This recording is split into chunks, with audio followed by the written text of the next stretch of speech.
Hello, and thank you so much for taking the time out to listen. So, today's message. This is one of those thought-provoking ones. When you are called to stay home with children. When you are called to stay home with children. People can accept a message where you're called to relocate. You're called to be involved in a new relationship with someone who you're equally yoked with.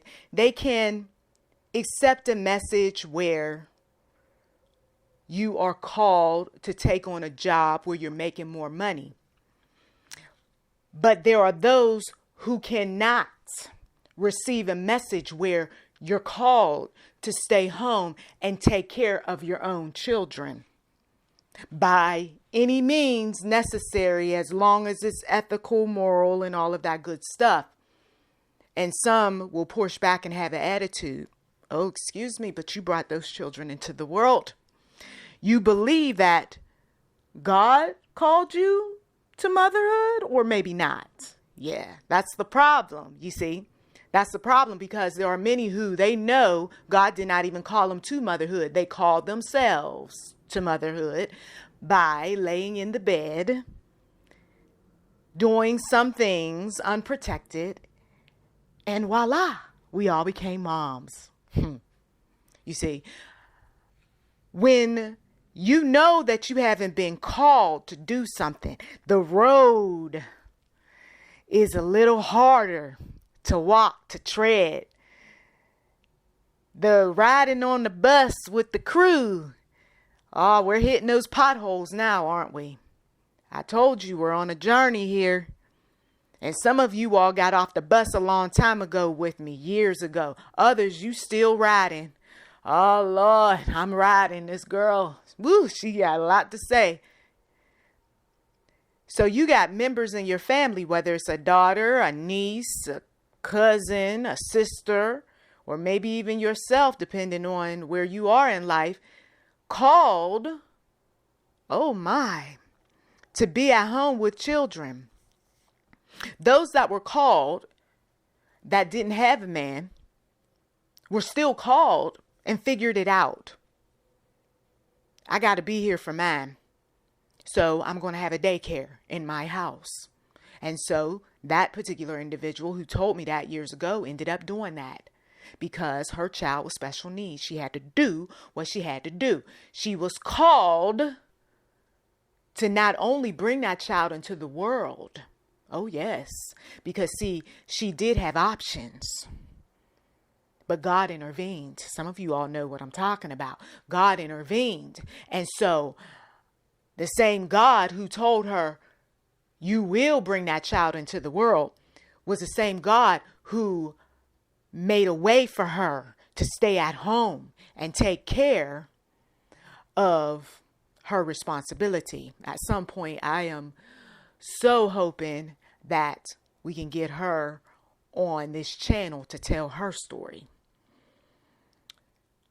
And so there is that other that got called to stay home with children. I'll put my hand up, use myself as an example, where I was thinking about, no, once I have the baby, I'm going to do like what I did with the first child and find some opportunity. And I'm just going to be gone. I'm just going to be working. And then I come back and I'll see about, no, God said, no. Remember, you did have your issues about that. Matter of fact, you said that that was one of your regrets. I said, yeah, that's right. I forgot. So you are called to stay home. And so I had to wrap my head around that one, because that meant that we was going to have to cut expenses a whole lot. And we're talking about in the days when the first husband was making only $8.25 an hour. I know, right? Oh my God. Yeah. You see. So you better get creative, sweetheart, and figure out what you're going to do. Because you know that $8.25 an hour, about 40 to 50 hours a week, that ain't much. You see. There was no house.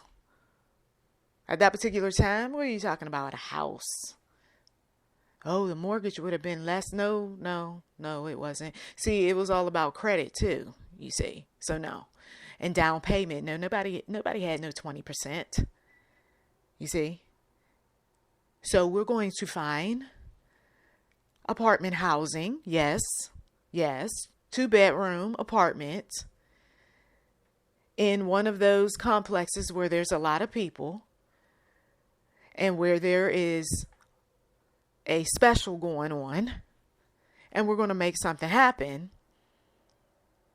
And then on top of that, we're going to figure out how we're going to get extra income, but with me being at home. And no, we don't have a car. Oh, wow. Yeah. You see, I'm giving somebody some insight, some idea as to the drastic, and it does sound drastic for some of you all who are, well, I have a certain lifestyle that I have to maintain. Well, when God calls you to be with your children for whatever that reason might be, because see, sometimes you don't know everything about your child when they're that little cute little baby until they start getting older and you start seeing some strange things about them. Yeah.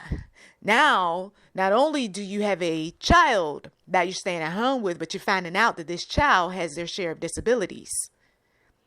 So we got quite a few things going on here. On top of that, at the time, I did not have a driver's license. So there was no rhyme or reason for me to have a car. And who I was with, well, his car that he did have had its share of issues. And so we talked about him having a job where the company would supply an automobile. Okay? I hope somebody's taking notes because you're called, you see. Some of you all are called to take care of grandchildren. And so that life, once again, that you were accustomed to having, you've got to streamline. Can I tell you, when you streamline, when you cut down some things, when you get used to not having so much, let me tell you something. You don't have as many responsibilities and stresses and pressure as you think. I noticed that difference. See, I saw growing up my mom and my dad go through a lot of dramas and traumas when it came down to house. So they had to worry about paying for everything that broke down in the house, right? Everything that needed to be fixed and all that. Well, see, apartment living, you don't have all of that to deal with. I also had to hear about when a car needed to be taken care of and all of the expenses that's related to that. Well, we didn't have that expense either, you see. So that's why I don't pity individuals who you got all this stuff and God is calling you in a different direction and you want me to kind of like and comment and all that other stuff like everybody else, but I don't do that. Because I say, rather than complain about those individuals out there, for instance, who are increasing childcare costs, you should be figuring out how you can live below your means so that you can be there for your children. Because didn't God call you? See, once again, I'm coming back to some individuals who claim that God did bless them with their families. Okay. So then if God, and you feel that God blessed you and he was with you every step of the way, then that same God wants you to be with your children.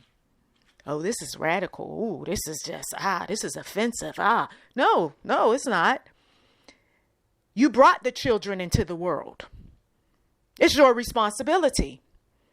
All of this other stuff that people provide, these services, these are luxuries.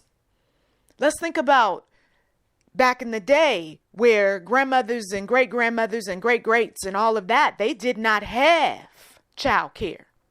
Matter of fact, that's why they look you up and down and sideways when you come talking about somebody taking care of your children. Oh, it must be nice. See, because back in our days, people who did that sort of thing, that was rich people. But you see, this is what happens when people are trying to live like the rich. You see, the rich don't sit around complaining about, these bills because they're rich. You see, they know that they can manage those bills. Those that do complain are usually really cheap, about a lot of things. So correction there. It's not all rich. It's just certain people, right? I don't have no reason, one says, to complain about childcare. I mean, that comes with it just comes with the territory. I have a lot of responsibilities with my job. I don't have time to be watching children. I mean, that's why I have a nanny. You see? No, I don't have time to be sitting down at a doctor's office. That's why I have a nanny. And the nanny is there to take care of, or the personal assistant is there to manage my day, right? But broke, busted, and disgusted, trying to live like rich, wants everything to be manageable, wants reasonable prices, and wants this and that. That person is with your child 8-10 hours a day. They can charge whatever they want to charge. They got to deal with the crying. They got to deal with the wiping the behinds and everything else, the temper tantrums, everything that you don't want to deal with.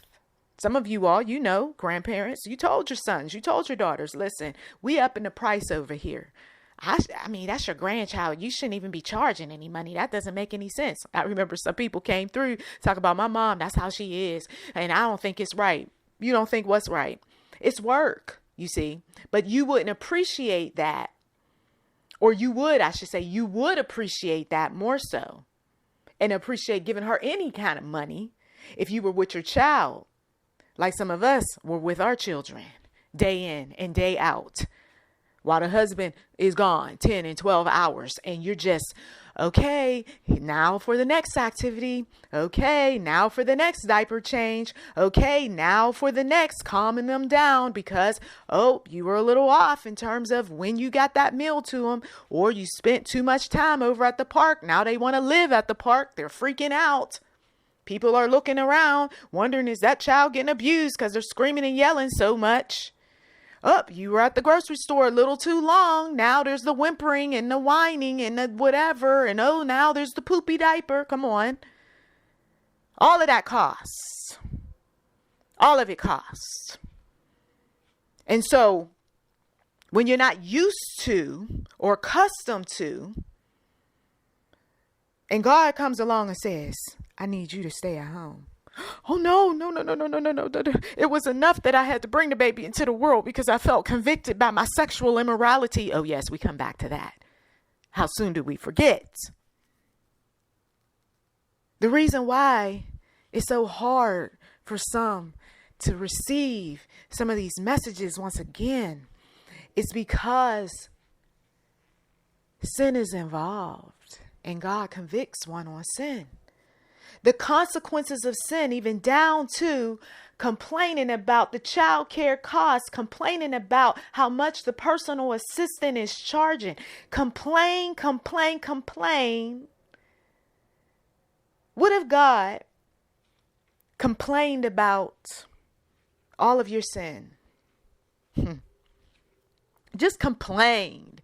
Just every morning, just berated you about it. Talked about you to everybody.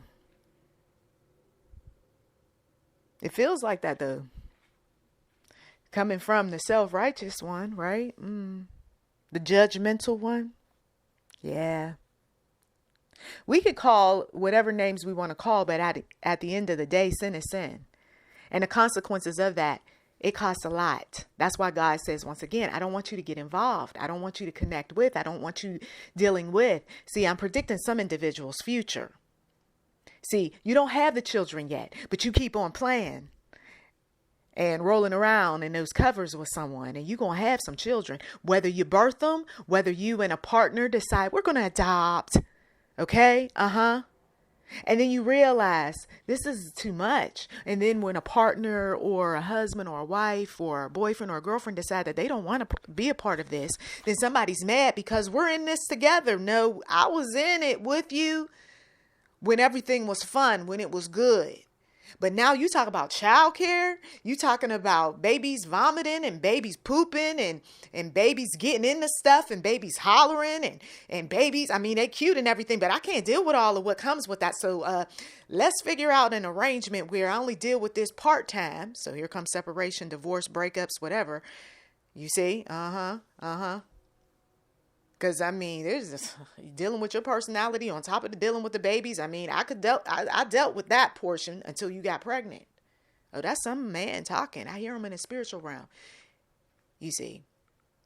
Oh, he tired, all right. You see some of those videos that pop up with these men. They're sitting up there talking about how tired they are, right along with the women. Everybody's so tired, right? I'm so tired. I'm not appreciated. They skip me on Father's Day. They don't appreciate me on Mother's Day. Everybody's tired. Oh, I'm so frustrated. Oh, come on, guys, gather around me. Support me, encourage me. The women, gather around me, support me, encourage me. And what about the kids? Let's go back to that. You see, what about the children? What about the fact that, once again, people did some sinful acts, people got their share of issues, and now God is calling a father to be a father. No, you're not on cruise control anymore, daddy. Any man who can tell you everything about everything concerning a sport, wow, you got a lot of free time. You can tell me everything about everything you related to sports. You got free time.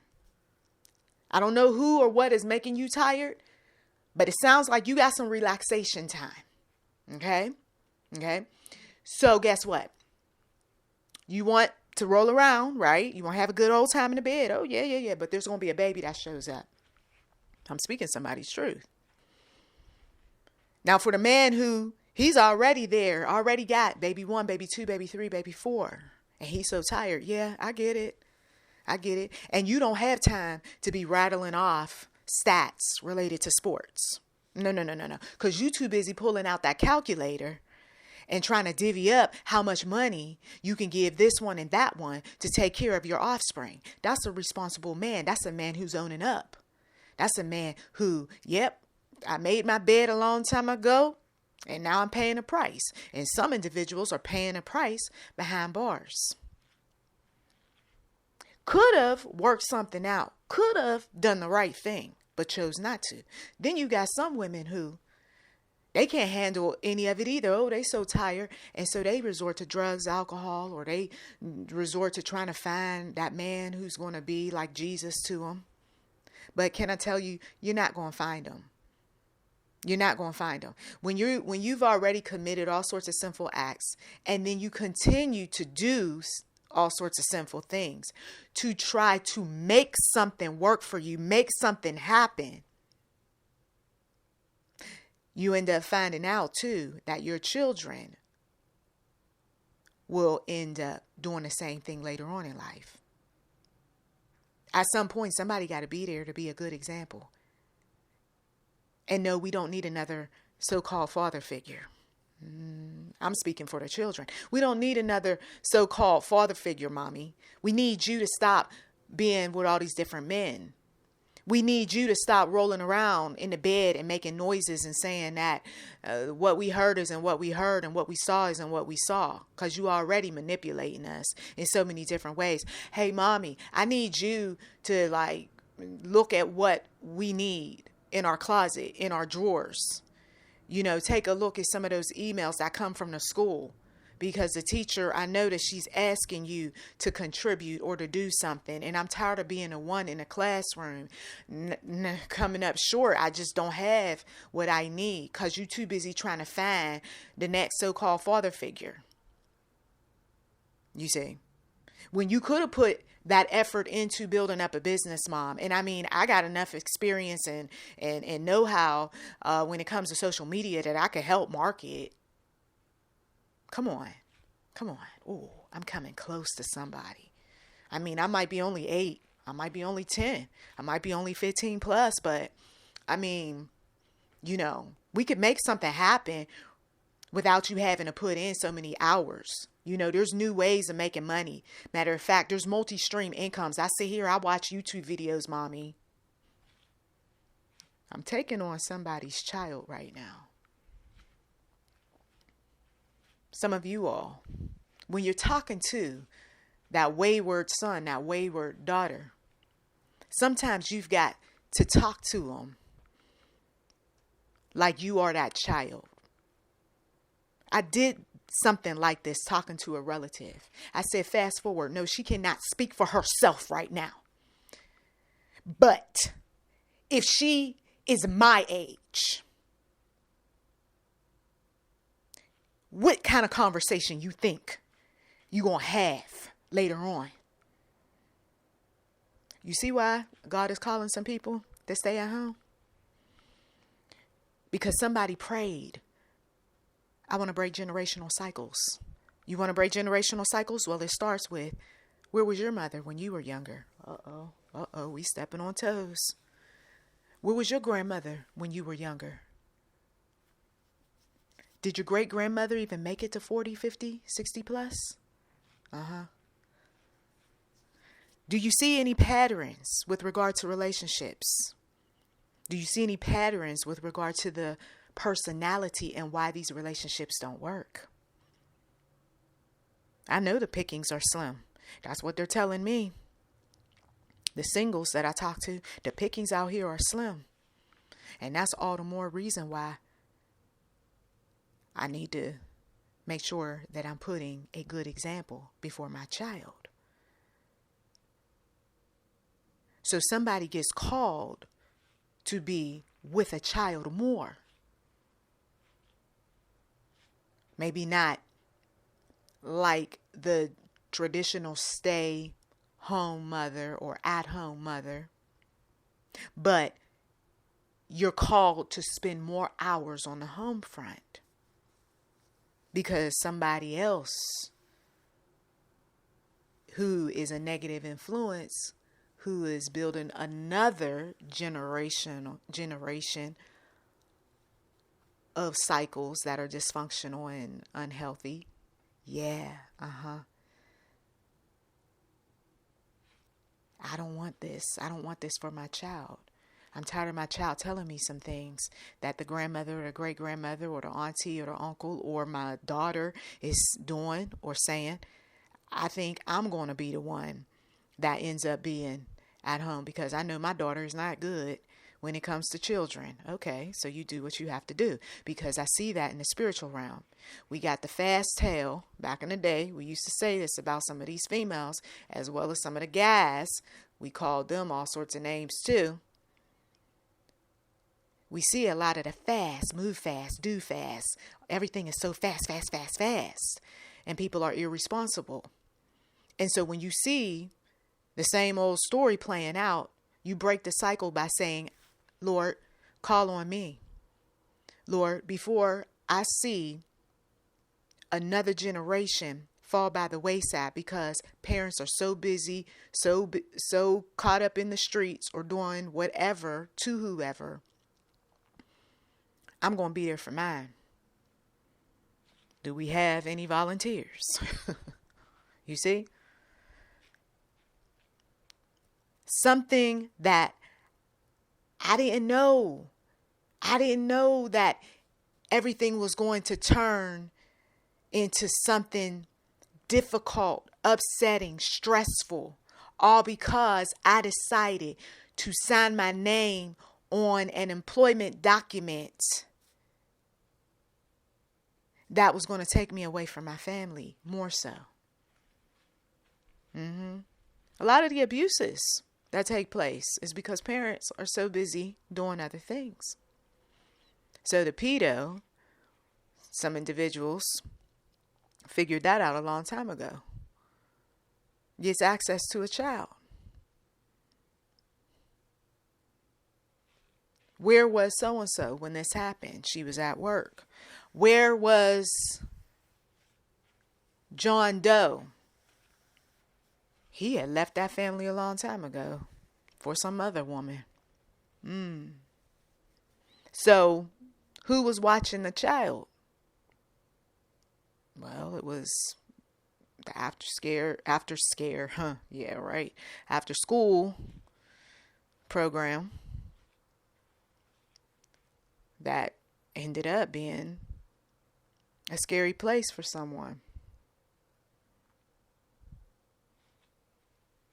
It was the church that was supposed to be looking out, but they hired somebody who had a shady background. Nobody bothered to spend the money to run a background investigation on that one. So the villages are not taking care of the children. Some are, of course. What are we going to do? What are we going to do? This is out of control. I can't believe this. God called someone to be at home with the children. You see? Now is it all coming together? Because we get so caught up in the tragedy, right? We get so caught up in the money making and the great opportunity and the titles that people receive, that we forget about the child or the grandchild and who is available in the family. We're not talking about strangers. In the family. Who is mentally sound? Who is physically trustworthy? Who is disciplined that he or she can keep their hands off the child? You know, the inappropriate ways of dealing with a child. Who's disciplined? Some folks say, I don't have anybody like that in my family. That's the whole reason why I trusted the daycare. That's the whole reason why I pray. I'm not in a situation right now. And if you're not in a situation and God hasn't called you, then this message isn't for you. But there are those, though, that have been called. And there are those who know who has been called within the family, but there is a resistance. There's disobedience. There's rebellion. They're like Jonah running away. Aren't you supposed to be over here taking care of your child? Well, yeah. And didn't we talk about this? Yeah. Well, why are you over here? We got teenagers. So y'all, some of you all forgot about the teen moms. You know you brought this baby into the world. Yes. Okay, so after school, you're supposed to come home. Well, no. Why'd you sign up for this extracurricular activity and this one and that one? Because I just want to. No. See, you gave up all of that fun stuff when you decided to be a grown woman doing some grown women things with some man, because some individuals did. And so now you need to take care of this baby. So I expect you to come home and take care of this baby. But I don't have a childhood. That sounds like a you problem. Don't they love saying that? But, yeah. I tried to keep your butt out of trouble. That's why I kept giving you speeches. I kept telling you some things. See, I hear a mother in the spiritual realm. Not everything that I talk about applies to me. And so you decided to lay down. You decided to do what you wanted to do when you wanted to do it. I was like the angel that talked to you, that guided you, that showed up unexpectedly to see where you were at and what you were doing. And you told me initially that you were so appreciative and you loved me so. You said, Mama, I love you. Thank you for looking out for me. But then you turned around and you went on and you did this thing. And now you running from it. Now you trying to tell me why you need a childhood, why you need this, that, and the other. You should have thought about it. You see. And some grandparents are not equipped to take care of babies. They're honest. No, I'm sorry. I built up a life for myself. I went through a lot. I told you I had to go through my share of dramas and traumas with past relationships. I cannot deal with no crying baby child. So if you can't take care of this baby, we're going to have to talk to some groups that can take care of this baby. You see? So she's called, but she don't want her responsibility. And the father is called to be a father, and he doesn't want to be a father. And so this is why we have a society that we have, with so many individuals that are in various systems, because people simply said, this is too much, I can't deal with it.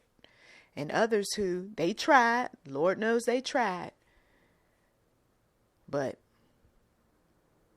their brains snapped, too many triggers, and now they're paying the price for it behind bars. And others, well, in their graves. Not everyone is called to be at home, at a hotel, over at somebody else's house, or even under a bridge, to be with children, or in a car. But there are those who, they have all of that going on, and they're still called to take care of those children, but they need the resources. And this is why the nonprofit groups are out there. This is why the counselors are out there. This is why the doctors are out there. There's only so much that family and friends can do. I wish my mother would do this. I wish my friend would do that. I wish that they would give me this. I wish they would give me that for my kids, for my kids, for my kids. And the Lord says, you're called to take care of your child. But you are not to keep reaching out to family members and friends. Somebody's like, shout on that. Hallelujah. You're not called to keep calling on family and friends. There is an expiration date, if you will, that the help stops. Called, but Lord, what am I going to do now? That's why you got professionals. Pick up the phone. I get tired of my mother cussing me out. I get tired of my sister and everybody complaining about me, saying that me and my kids and all that. Who told you to keep shopping the same circle? I'm tired of getting into arguments with my baby daddy about when is he going to come see about these kids, or my son's father. You see? Okay. Professionals. Humble yourself and pick up the phone. Create the plan on how am I going to spend more time with my children. Create the plan on what else I can do monetarily that I can be able to support my household and my children. Who in my circle do I trust that I know has a great track record with taking care of children, since I can't handle this? But I know God has called me, though, to be there for my children. And the best way that some individuals can be there for their children is to find the necessary resources to help them. You see, sometimes you are called to take care of your children, but how can I do that if I'm in the jail? How can I do that if I'm over there at the rehab center? You read books, right? You watch videos on YouTube.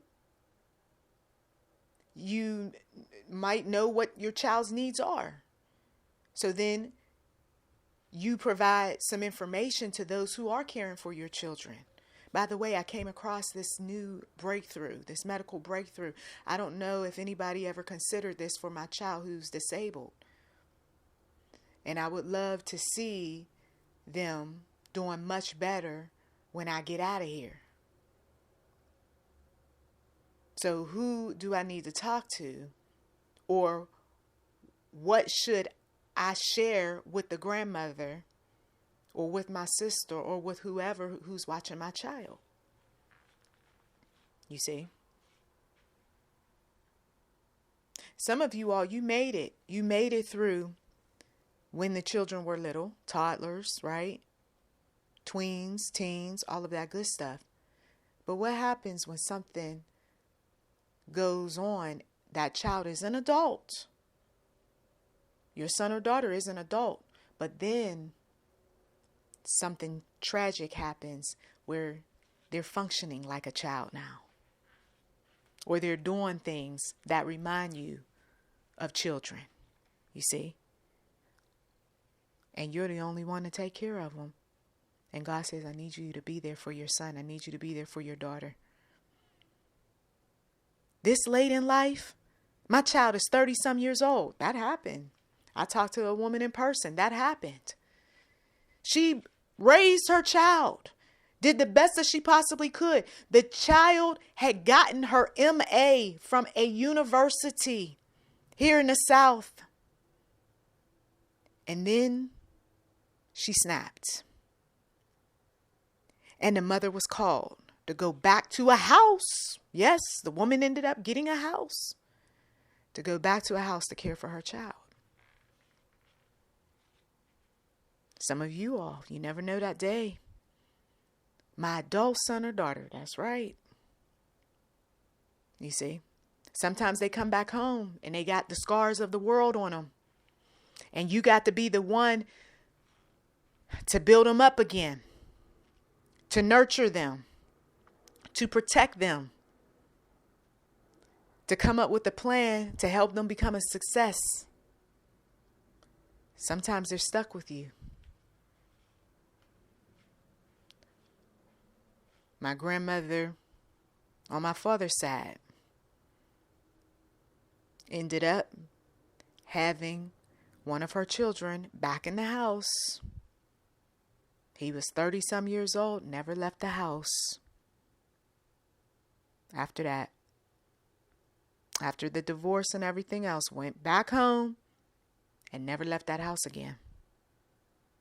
He died in that house. He buried his mother, took care of a sibling, died in the house that he grew up. You see? The world got to be too much. The responsibilities of bringing children into the world at such a young age and having his own share of mental disability. And back in those days, they didn't have names like they do nowadays. And there's still grown men who have something going on in their minds that they cannot explain. The women simply say, he's crazy. There are women who they have their share of mental issues. And the men simply say, she's crazy. I wrote the book about that one. Which means that if they bring children into the world, they're ill-equipped of handling that responsibility, except for maybe part-time, limited hours. But back at home with mothers and fathers, full-grown adults. But that one, that mom, that dad is called by God himself to take care of son or daughter. My mother had been called to look out for my mental well-being by the one true God when I was having a slow decline, having had babies back to back. I left children with the father while I sought some help and had distanced myself away from this channel years ago temporarily while my mother tended to my needs. So this message is a little closer to home, right? And how I was able to get back was through prayer and fasting, my mother, and what she was able to provide mentally, as well as setting up a doctor's appointment for me. You see. And for some of you all, that might be something that you have to do. I've got to distance myself from this baby right now. I've got to distance myself from this teen, from this tween. You might be the grandmother who, I'm going to pass these babies over here to my sister or to my brother for a while because I need a break. You see, called, but called to take care of some individuals, but you just simply need a break. That's all. The yelling, the cussing, the freaking out, the forgetting a lot. Things like that show up and that's not like you. You need a break. Once my mind, my body, my spirit was back in order, I returned back, called back. The church confirmed some things. People around me saw I was doing so much better.